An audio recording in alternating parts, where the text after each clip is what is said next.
खूबसूरत राज्य अरुणाचल प्रदेश के इस लोकतंत्र के मंदिर में आज आप सबके संबोधित करते हुए मुझे हार्दिक प्रसन्नता हो रही है। मुझे ये अवसर प्रदान करने के लिए मैं माननीय अध्यक्ष महोदय, माननीय मुख्यमंत्री जी और सभी माननीय सदस्यों को धन्यवाद देती हूँ। ये देखकर मुझे प्रसन्नता होती है कि विकास का सूर्य अरुणाचल प्रदेश को प्रकाशित कर रहा है। अरुणाचल प्रदेश आज भारत की प्रगति की धारा का महत्वपूर्ण स्रोत है। ये राज्य और यहाँ के सरल तथा निष्ठावान निवासी देश की आर्थिक और सामाजिक प्रगति में अपना अमूल्य योगदान दे रहे हैं। अरुणाचल प्रदेश के विकास को देखकर पूर्वोत्तर क्षेत्र की विकास धारा को नई ऊर्जा देने वाले भारत रत्न श्रद्धेय अटल बिहारी वाजपेयी जी का सहज ही स्मरण होती है। जब अटल जी प्रधानमंत्री थे तब उन्होंने पूर्वोत्तर क्षेत्र के समग्र विकास हेतु उत्तर पूर्वी क्षेत्र विकास मंत्रालय गठन किए थे। अपने उसके बाद अरुणाचल प्रदेश सहित समस्त पूर्वोत्तर क्षेत्र के विकास को शक्ति मिले। अरुणाचल प्रदेश में स्थापित लोकतंत्र के इस मंदिर में इस राज्य की उन्नति का मार्ग प्रशस्त करने वाले अटल जी की स्मृति को मैं सादर नमन करती हूँ। पूर्वोत्तर क्षेत्र के विकास हेतु अटल जी के सपनों को वर्तमान केंद्र सरकार ने और अधिक व्यापक और प्रभावी स्वरूप प्रदान किए हैं। इसके लिए मैं केंद्र सरकार की सराहना करती हूँ। मुझे यह जानकर बहुत खुशी होती है कि अरुणाचल प्रदेश की विधानसभा ने इस प्रदेश की प्रगति को स्वरूप प्रदान करने वाले सर्वोच्च मंच के रूप में अपनी महत्वपूर्ण भूमिका निभाई है। इसके लिए मैं इस सदन के वर्तमान और पूर्व सदस्यों को सराहना करती हूँ। माननीय सदस्यों, अरुणाचल प्रदेश में आधुनिक लोकतंत्र की नींव 1967 में नेफा पंचायत राज रेगुलेशन के साथ ग्रामीण स्तर पर शुरू हुई। इसके बाद के विकास क्रम में 15 अगस्त 1975 को प्रदेश काउंसिल को केंद्र शासित प्रदेश की विधानसभा में परिवर्तन कर दिया गया है। ये बहुत ही हर्ष का विषय है कि उस पहली विधानसभा में शिवो काई जी को इस सदन की पहली महिला सदस्य के रूप में नामांकित किया गया था। प्रारंभ से इस विधानसभा में 33 सदस्य थे, जिनकी संख्या 20 फरवरी 1987 को अरुणाचल प्रदेश को पूर्ण राज्य का दर्जा मिलने पर बढ़कर 60 हो गई है। ये छोटी सी शुरुआत से वर्तमान तक इस विधानसभा ने एक लंबा सफर तय किया है। इसके लिए भी मैं सभी पूर्व और वर्तमान सदस्यों को बहुत बहुत बधाई देती हूँ। आज मैं विशेषकर पीके तुंगन जी और तोदार तांग जी, तोमो रिवा जी, सोबेन तायंग जी और बांगफा लोबांग जी को नमन करना चाहूँगी, जिन्होंने प्रथम विधानसभा और कालांतर की विधानसभाओं के गठन में अपनी महत्वपूर्ण भूमिका निभाई है। माननीय सदस्यगण, अरुणाचल और मर्यादा संसदीय प्रणाली की पहचान है। हमें ये सुनिश्चित करना चाहिए कि वाद विवाद की सामग्री और गुणवत्ता उच्चतम स्तर की हो। साथ ही हमें विकास और जन कल्याण के मुद्दों पर आम सहमति बनाने की जरूरत है। मुझे ये जानकर खुशी हुई है कि इस विधानसभा में संसदीय लोकतंत्र के उच्चतम मानकों को बनाया रखा गया है। स्वस्थ लोकतंत्र की पत्री सर्वोच्च सम्मान बनाए रखने के लिए मैं सभी सदस्यों को बधाई देती हूँ। अरुणाचल प्रदेश विधानसभा ने डिजिटल इंडिया कार्यक्रम के तहत ई विधान के कार्यान्वयन के साथ पेपरलेस डिजिटल यात्रा शुरू की है। ये अनुकरणीय है। ये प्रसन्नता की बात है कि कई राज्य ने इस पेपरलेस मॉडल का अध्ययन करने और उसे अपनाने के प्रयास किए हैं। राज्य सरकार ने वर्ष 2022 को ईयर ऑफ ई गवर्नेंस घोषित किया और कई ई गवर्नेंस परियोजना शुरू की, जो न केवल प्रशासनिक सुधार की दिशा में मदद करेगी बल्कि आम लोगों की जीवन को आसान बनाने में भी योगदान देंगे। ये कथन सर्वथा सत्य है कि ज्ञान बांटने से ही बढ़ता है। मुझे ये जानकर प्रसन्नता हुई है कि इस विधानसभा के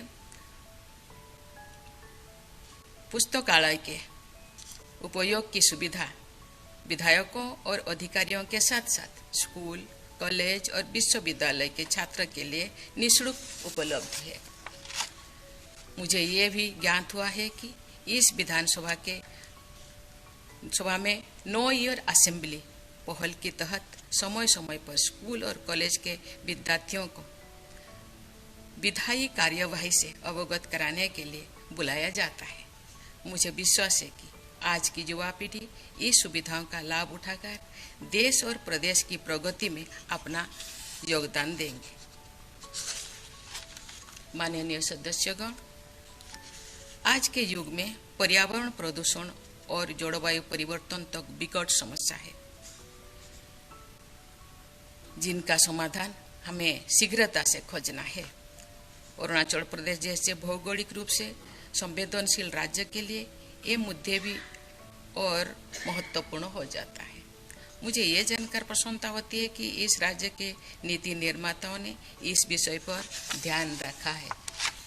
अरुणाचल प्रदेश ने फाके डिक्लेरेशन के माध्यम से जलवायु परिवर्तन के लिए प्रतिबद्धता दिखाने का संकल्प लिया है। मुझे आशा है कि अन्य राज्य भी इससे प्रेरणा लेते हुए इस मॉडल को अपनाएंगे और उनको भी दिशा मिलेगा। मुझे ये जानकर प्रसन्नता हुई है कि इस विधानसभा ने विगत वर्षों में कई महत्वपूर्ण विधेयक पास किए हैं, जिनमें प्रमुख है अरुणाचल प्रदेश पंचायत राज्य विधेयक, राज्य महिला आयोग विधेयक, प्रदेश लोक सेवा अधिकार विधेयक, कर्मचारी चयन बोर्ड विधेयक, लोकायुक्त विधेयक और ease of doing business bill. माननीय सदस्यगण, आप सब जानते हैं कि अरुणाचल की इस धरती पर सदियों से स्वशासन और ग्रासरूट्स डेमोक्रेसी की एक जीवंत प्रणाली विद्यमान है। बुलियांग, केवांग, मोचुक जैसी लोकतांत्रिक संस्थाएं लोगों की इच्छा और जनशक्ति की अभिव्यक्ति से अपना अधिकार प्राप्त करती थी। आदिवासी संस्कृति अपने समूहों की आकांक्षाओं को पूरा करने में निष्पक्ष, पारदर्शी और जवाबदेह बनकर स्वच्छ लोकतंत्र और स्वशासन से मूल सिद्धांत को आत्मसात किए हैं। आधुनिक लोकतांत्रिक प्रक्रिया में भी अरुणाचल प्रदेश की जनता ने बढ़ चढ़कर भाग लिया है, जो उनकी राजनीतिक चेतना और लोकतंत्र में आस्था को उजागर करता है। जनता को अपनी प्रतिनिधियों से अपेक्षा होती है वो राज्य के विकास और उनके कल्याण के लिए सदैव प्रयासरत रहेंगे। आप सब माननीय सदस्य राज्य के सर्वोच्च नीति निर्माता है और राज्य के विकास में आपकी महत्वपूर्ण भूमिका है। अरुणाचल प्रदेश की विधानसभा सहित सभी राज्यों की विधानसभाओं तथा जनप्रतिनिधित्व की अन्य संस्थाओं में महिलाओं की भागीदारी बढ़नी चाहिए। मेरा मानना है कि हमारे देश के समग्र और समावेशी विकास के लिए हर कार्य क्षेत्र में महिलाओं की भागीदारी और अधिक होनी चाहिए। भारत ने आज़ादी के 75 वर्ष पूरी करके अमृतकाल में प्रवेश लिया है। अमृतकाल का ये 25 वर्ष का कालखंड विकसित भारत के निर्माण। इस कालखंड में आपके निरंतर प्रयास अरुणाचल प्रदेश को देश के सबसे विकसित राज्यों में से एक बना सकते हैं और भारत को भी विश्व के अग्रिम राष्ट्र में स्थान दिला सकते हैं। माननीय सदस्यगण, अरुणाचल प्रदेश भारत का एक महत्वपूर्ण हिस्सा है और भारत की एक्ट ईस्ट पॉलिसी में एक प्रमुख हितधारक भी है। उत्तर पूर्व क्षेत्र लंबे समय से सड़क, रेल और हवाई संपर्क की सुविधाओं के अभाव के कारण आर्थिक विकास के लाभों से वंचित रहा था, लेकिन केंद्र की वर्तमान सरकार ने उत्तर पूर्व में कनेक्टिविटी और डेवलपमेंट को केंद्र में रखा है। आज ये देखकर खुशी होती है कि अरुणाचल प्रदेश में विकास को गति देने के लिए केंद्र सरकार की ओर से दिए जा रहे समर्थन में स्पष्ट बदलाव आया है।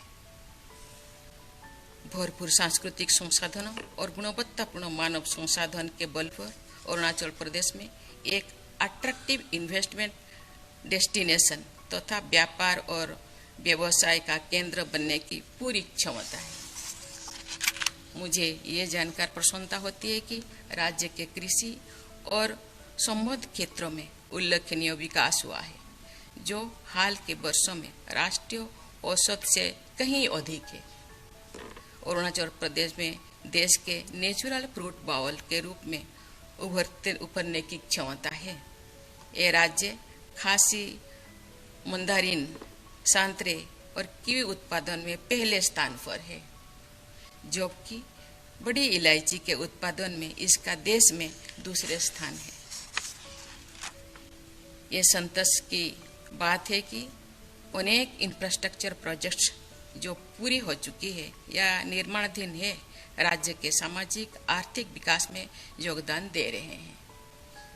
मुझे बताया गया है कि राज्य सरकार विगत 3 वर्षों में अपने बजट का करीब 30% भाग एसेट्स बिल्डिंग में खर्च कर रही है, जो देश में सर्वाधिक है। ये बहुत खुशी की बात है कि कामेंग जल विद्युत परियोजना के चालू होने से अरुणाचल प्रदेश एक पावर सरप्लस राज्य बन गया है। माननीय सदस्यगण, अरुणाचल प्रदेश की संस्कृति, विविधता और प्राकृतिक सुंदरता इस राज्य को भारत में एक विशेष स्थान प्रदान करती है। आज पूरा देश अरुणाचल प्रदेश की और यहाँ की क्षमता तथा यहाँ के लोगों की उपलब्धियों के कारण नई दृष्टि से देख रहा है। ये सुनिश्चित करने के लिए कि यहाँ के निवासी अपनी जोड़ों से जुड़े रहकर विकास के पथ पर आगे बढ़ते रहें, हमें इस प्रदेश की अद्भुत परंपरागत संस्कृति और जीवन मूल्यों के संरक्षण और संवर्धन पर बल देने की आवश्यकता है। अरुणाचल वासियों के प्रतिनिधि के रूप में आपको राज्य की संस्कृति और मूल्यों की समृद्धि सुनिश्चित करते हुए सामाजिक परिवर्तन का प्रोत्साहन देने में महत्वपूर्ण भूमिका निभानी है। अंत में मैं सभी अरुणाचल वासियों को उनकी स्वर्णिम भविष्य की शुभकामनाएं देती हूँ। साथ ही साथ आज आपका राज्य का नया साल है। आज लसर